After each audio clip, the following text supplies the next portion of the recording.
Alright, so boom. Overthinking, to think about something too much or for too long. Thanks, Google.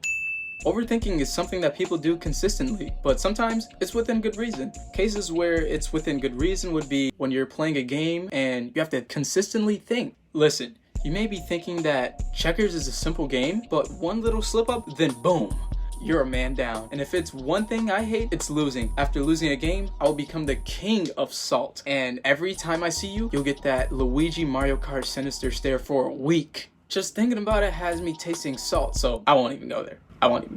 Okay, now, from my last video, I mentioned how I had to watch my godmother's house while she went to go do it big in New York City. Well, this story is in correlation within that same week. One day after work, I had to drive home to make a couple runs with my mom since she was running into some issues with AT&T, and I had to go press the workers at the counter on some put that request to get that phone taken off. Put it in!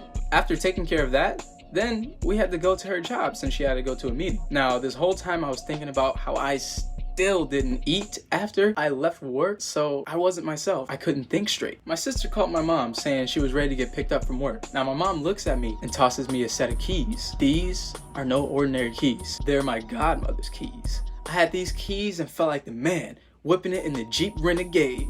So I'm driving to go get my little sister, feeling like a big shot since I was so much higher off the road than anyone else. It's good to be the king. Now, I'm driving in a merging lane. That lane's ending soon, so I'm like, all right, let me go ahead and just get in front of this car that's a little bit behind me. So, I started speeding up a little bit. Okay, so now it's about to get real. Dude that was behind me said nope, then started flooring it, cutting me off on some Fast and Furious type.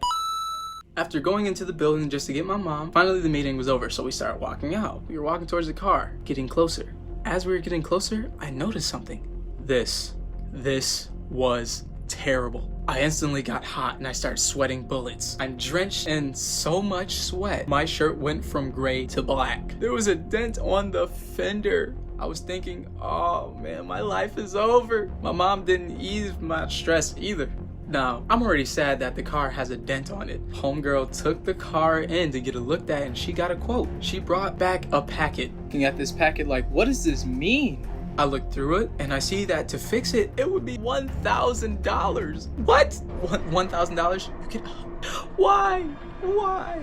Alright, so listen. You ever play a game of Monopoly and go broke and have to give up everything that you have? What? 50 quid? Yes, you have. You've just been given money. Put yourself back in jail. That's exactly how I felt. So I'm picking up extra shifts, working daily doubles, losing sleep because that money don't sleep. So I'm out here doing all this, working all these daily doubles, making that money so I can pay for the damages for my godmother's car. Then she sends me a text. She was like, yo, I'm coming from New York City, so come pick me up, fool. So it's 9 o'clock finally, and I pick her up. As we're driving, I'm asking her about her trip, just easing my way in before I can go ahead and ask that big, heartbreaking question.